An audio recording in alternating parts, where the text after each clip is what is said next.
sports fans? We're back again with a special edition of Opinionated Sports with Chris. I'm Chris. I'm here out of the ordinary. This isn't a regular post day, but this isn't a regular sports day. We got the NBA playoffs starting tomorrow.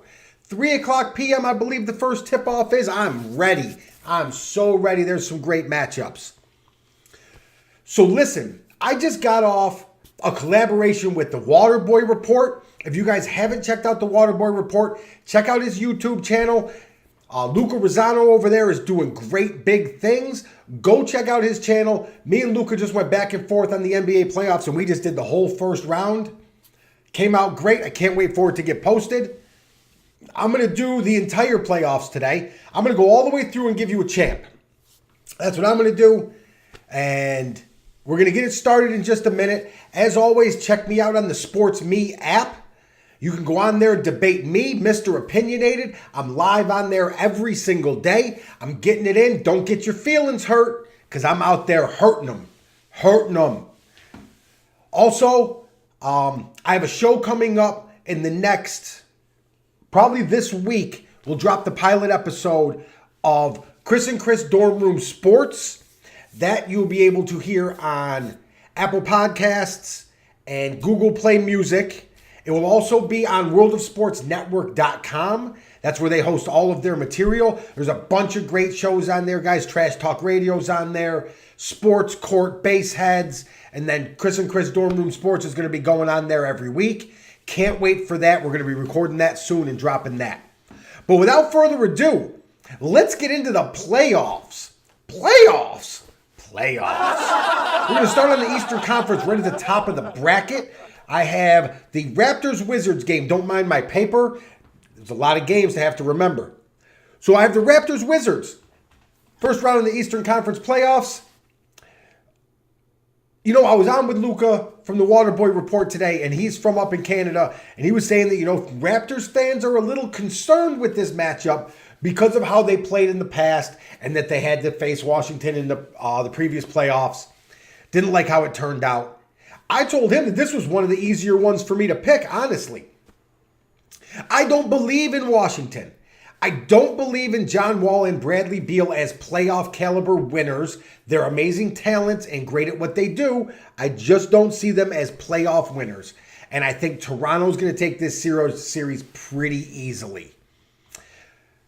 I have to lean on experience, and you will hear that a lot from me in the next 20 minutes or so that I'm recording this. Playoff experience means a lot come NBA playoff time. And you're going to hear me lean on that phrase a lot. And I know that Toronto's playoff experience isn't great. I know that they haven't had a great track record in the playoffs. But at some point, just the experience of a playoff series and having been there and understanding the practice schedule and the travel schedule and how to take care of your body during it is going to make a difference. Understanding the mentality and what it takes to win is going to make a difference. That's this year, Toronto Raptors. Easy series. Moving on to the next round. Next on the Eastern Conference bracket is going to be the Cleveland Cavaliers and Indiana Pacers. About a week or two ago, I had a caller in on the text line. Dom from Ohio wanted to hear about Indiana. So I looked into the Indiana Pacers more than I normally would. A little bit deeper than would have normally. And what I found was a team that's surprisingly talented. And Victor Oladipo, I was a fan of Victor Oladipo at Indiana University. When he got drafted, I thought he was truly one of the next big talents coming out. Then he goes to Oklahoma City. And I expected a better mesh in the tandem of Oladipo and Westbrook because Oladipo's not necessarily a ball-dominant guard. Although he can play that way, he doesn't have to.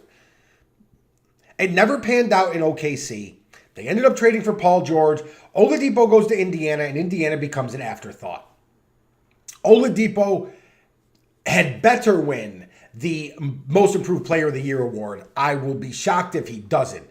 He has really taken to owning a team. That's now his team, and he runs that team. Miles Turner, phenomenal talent. Domantas Sabonis, who comes off the bench right now, is only in his second year, but that kid is uber talented. Huge basketball IQ and just a great player on the floor. All that being said, it doesn't matter. It's still the Cavaliers. It's still the Cleveland Cavaliers, and they're still going to lose.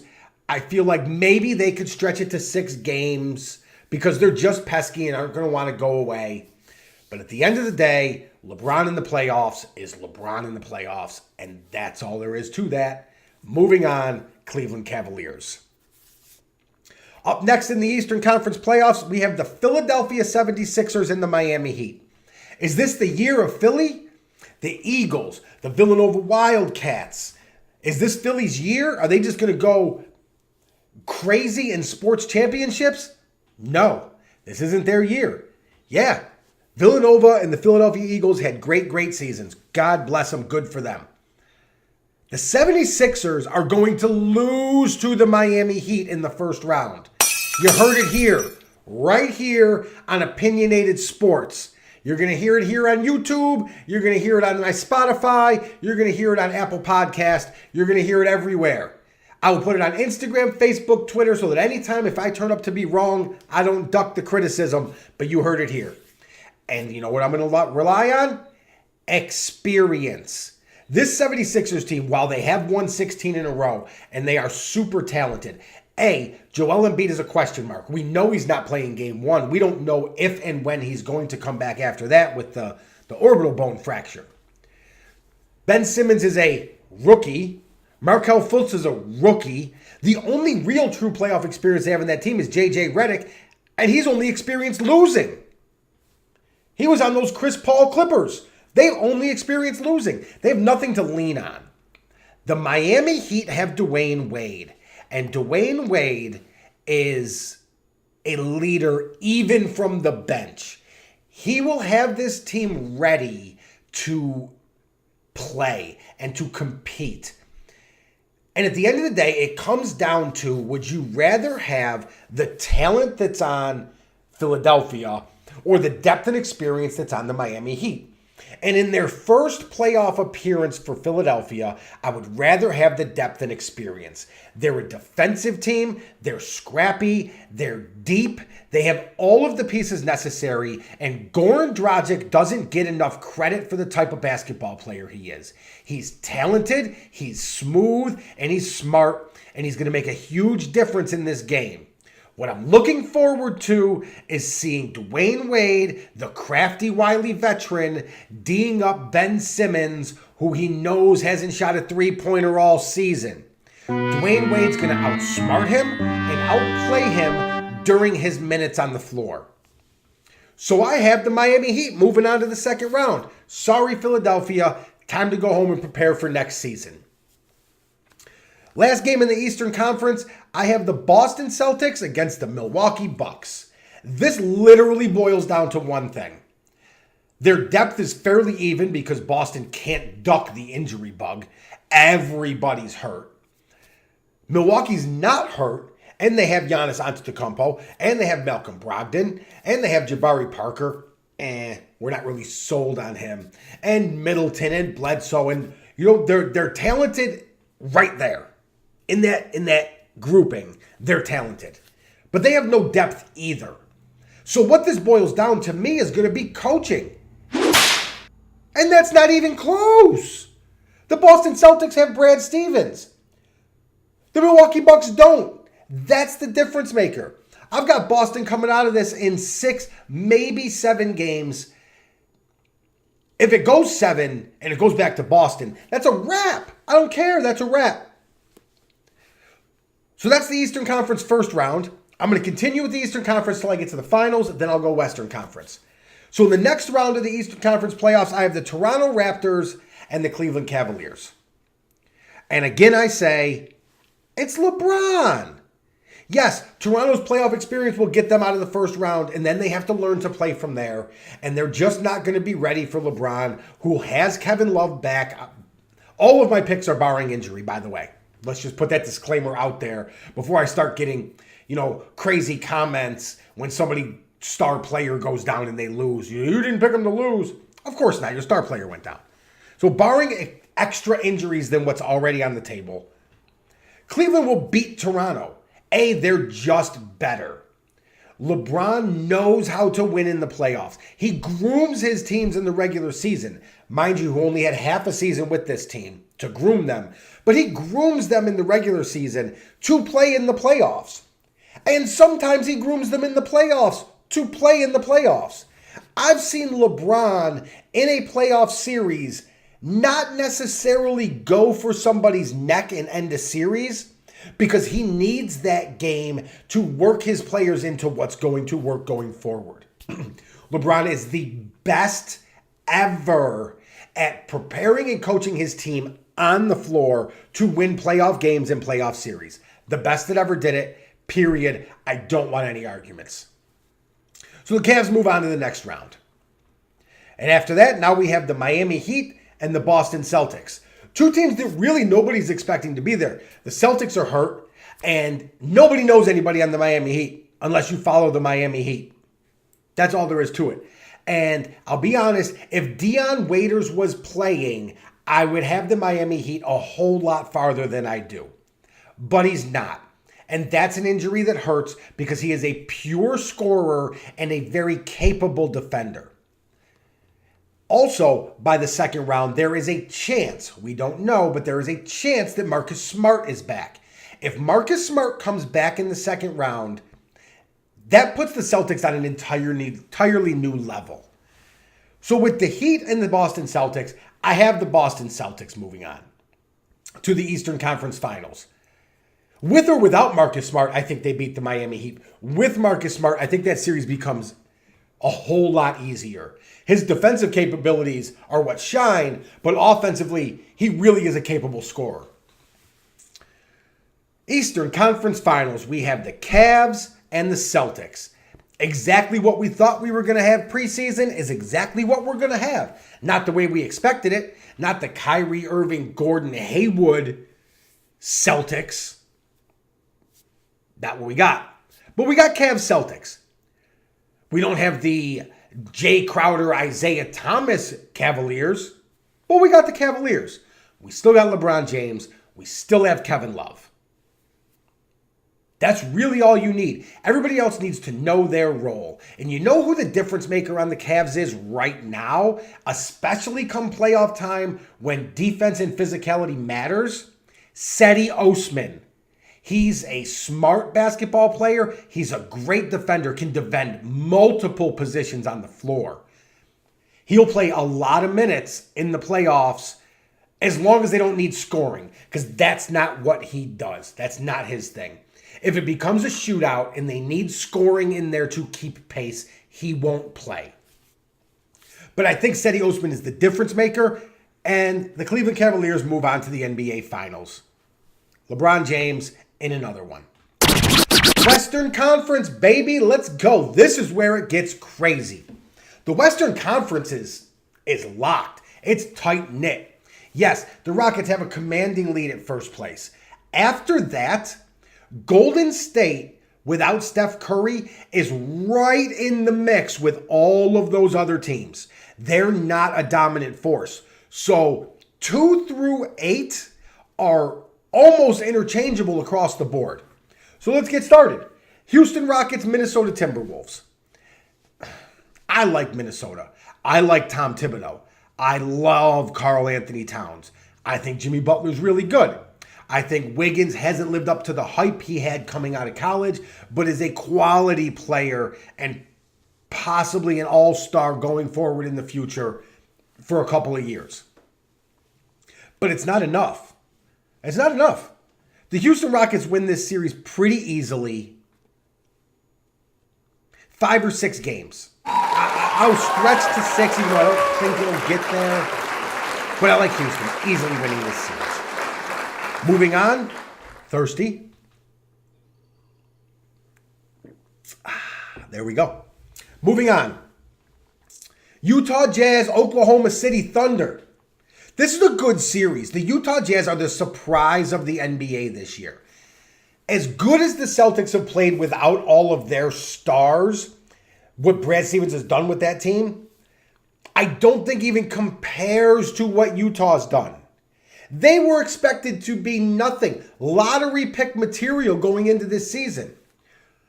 Ricky Rubio, who's been an above average player for his career, all of a sudden looks like almost like an all-star point guard. He's doing exactly the things he needs to do to win games. Donovan Mitchell's a stud right now. Immediately, Donovan Mitchell's a stud. I think that Donovan Mitchell's potential has already been capped, and he has nowhere to go but down. Unfortunately, those Utah fans who see this 15-year all-star in Donovan Mitchell, you don't have that. He's surpassed and capped his potential. He has nowhere to go but down. But right now, he's a star. But even with Donovan Mitchell, they're just not good enough. I know that their type of basketball, their style, fits well right now, and they're winning games. But this is the playoffs, and at that point, I have to lean back on experience. Russell Westbrook has finals experience, conference finals experience. Melo's got playoff experience. Mind you, it hasn't been for a few years because he was in New York, and that's tragic. Paul George has playoff experience. These guys, Steven Adams has playoff experience. Jeremy Grant coming off the bench. These guys are primed and ready and are playing some of the best basketball in the NBA heading into the playoffs. I have the Thunder beating the Jazz in 7 only because I think Utah's just not going to go away. They're just going to be pesky enough to keep winning a few games. Oklahoma City over Utah. Is that what I said? That's what I said now. Oklahoma City over Utah in 7. Next series, Portland Trail Blazers, New Orleans Pelicans. I haven't believed Portland all year. They've been lying to us. That's my belief. I believe they're a bunch of liars. So I'm calling them liars, and I'm calling them to lose. I think the Pelicans win this series and win it pretty easily. I would be surprised if the series goes 6 games, to be honest. Over the last month or so in the NBA, the Pelicans have picked up their pace of play. They're playing faster, which fits into an Anthony Davis style, a Rajon Rondo style, Jrue Holiday. These guys are ready to go win. Since the DeMarcus Cousins injury, Anthony Davis is arguably the MVP of the league. He is in the conversation. He's unbelievable with his talent. Rondo, his court vision is as good as anybody's in the NBA, and he's out of the limelight to the point where he doesn't have to be the guy. He has championship experience, playoff experience. He's a veteran. He'll be able to lead this team with him and Jrue Holiday playing defense, because don't let Rondo's size twist you up. He is a scrappy defender and can D up just about anybody in the league. So I have the Pelicans moving on in 6 games at best. Probably 5. We're going to call it 6. Last in the Western Conference games and matchups is the Warriors and the Spurs. This one is so interesting. I'm not afraid to sit here and tell you that Opinionated Sports, as run by Chris, is a Golden State Warriors hater. I'm a hater. I'm not afraid of it. I own it. It's mine. Embrace it. I'm a hater. With that being said, I got the Spurs in 7. But not just because I'm a hater, but because I just don't believe that Kevin Durant can win a playoff series without Steph Curry. That's what I don't believe. I don't believe that without Steph Curry, Klay Thompson and Draymond Green are half of the players they're supposed to be when Steph Curry's on the floor. There's no vocal leader. There's no on-the-court leader. There's nobody to take charge. It's just every man for themselves. But I'm going to call something crazy. I'm going to call that the San Antonio Spurs will win Game 2. Game 1 goes to Golden State. Game 2 goes to the Spurs. And now this is where I'm going to get in depth on you. We're going to go to San Antonio, where it's going to split 1-1. So it's going to be tied 2-2 after San Antonio. However, in Game 4, in San Antonio. The calls aren't going to go Kevin Durant's way, and he's going to Kevin Durant himself. Yes, it's a verb now. He's going to Kevin Durant himself into a double-tech ejection. That double-tech ejection is going to lead him to a point where he's due for a one-game suspension, and that's going to change the series. Kevin Durant won't be able to keep his cool because he thinks he's better than what he is. He thinks he's entitled. He thinks he deserves calls and should just get everything to go his way. And when it doesn't, he throws a fit. Kevin Durant gets a one-game suspension during the Spurs series. Spurs win in 7. Sorry, Golden State fans. I'm a hater, I know. Oh well. Moving on. In the second round of the Western Conference playoffs, we have the Rockets and the Thunder. This one was a tough one for me. Because do you really believe that James Harden and Chris Paul all of a sudden figured out how to win in the playoffs? They've both been great regular season players for their whole career. Both first ballot Hall of Fame players for their whole career. And both have not been able to get it done in the playoffs. So do we now all of a sudden, because of their great record, believe them? I don't. Sorry. That's what I'm here for. I'm here to make people mad today. This is what I'm going to do. I'm going to make people mad. So what? I got Oklahoma City winning. I got Oklahoma City winning in probably 6. Because I think once Houston feels that little bit of pressure and James Harden starts to feel that pressure about, I'm not winning in the playoffs, this is going to hurt. And Chris Paul starts to feel like, man, why can't I win in the playoffs?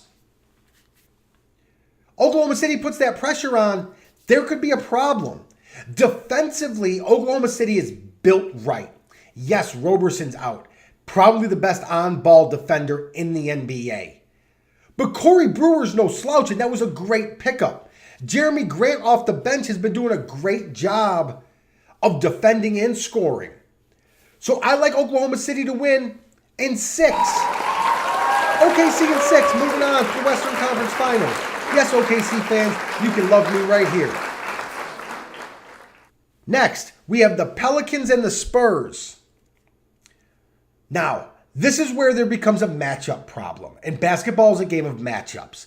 I think that the Spurs-Warriors is a matchup problem for Golden State, specifically because Steph is out. And I think Danny Green is a capable enough defender to slow down. Nobody can stop Kevin Durant, but to slow him down. But now, when you go against the Pelicans and you go against Rondo, who is a very capable defender, and Holiday and those guys over there, I just think it's going to be too much. Now, I know all the haters are going to comment and they're going to hate on me and say, well, if Golden State can't beat them, then New Orleans definitely can't beat them. No, it's different. The matchup's completely different. The scoring and versatility in New Orleans comes from the middle. And as good as LaMarcus Aldridge is, defensively, that's really not his thing. He's not quick enough or good enough to stay with Anthony Davis. Whereas playing against the Warriors, their scoring doesn't come from the inside. That fits more into the defensive capability of San Antonio. So don't tell me that one is the same as the other when it's not. I got the Pelicans in 7, maybe 6, moving on to the Western Conference Finals. So now 2 teams that nobody thinks will be in the Western Conference Finals. Everybody just believes it's going to be Houston and Golden State, right? And you're all wrong. I'm right. Mr. Opinionated knows what's going on. OKC, New Orleans. Who do I got? I got the Thunder. Probably in 7. I think Steven Adams and Anthony Davis will be a great matchup. Steven Adams can't chase him away from the basket. So if you let him, if you're going to concede his outside jump shots, Steven Adams is strong enough and big enough and just quick enough to be able to guard him in the post. So I think it's going to be such a good series if this happens. I mean, everything's an if. These are just my predictions, but I'm opinionated and I know everything. But I got Oklahoma City. Again, now I got Oklahoma City and the Cavs in the finals. This one hurt. I looked at this when I wrote it down and I said, Who wins this? At the end of the day, I think I have to just stick with what I've stuck with, and that's LeBron James. LeBron James gets his 4th title. He beats Oklahoma City. They're going to put an asterisk next to it. All the haters will. They're going to say, well, he didn't play Houston or Golden State. Well, you know what? If that's what happens and Houston and Golden State don't make it, then they didn't deserve to play him. He's going to win a 4th championship. Mark it down. It's in the books. Opinionated said it. Guys, that's my NBA predictions for this year. We got Cleveland. We got Oklahoma City. Going to be probably a 7-game finals. I love it. I'm looking forward to it. Hope it goes down exactly like that. As always, guys, like and share this video. Get this out there. Let other people see it so they can yell at me. Because I'm here to make people mad. That's what I do. Like and share this video. Hit that subscribe button. Click right there. Subscribe, like, share. Find me at opinionatedsports.com. In that website, there is links. There's a drop-down menu. There's links to my Spotify, my Apple Podcast, the YouTube channel, which you're watching this on right now. There's links to everything. World of Sports Network, Trash Talk Radio. Check out all my links. Check out my website. Go hit like, hit subscribe on everything. Help me out. Guys, I will see you guys in a little while. We're going to talk again on Sunday. I got a great debate topic coming up on Sunday.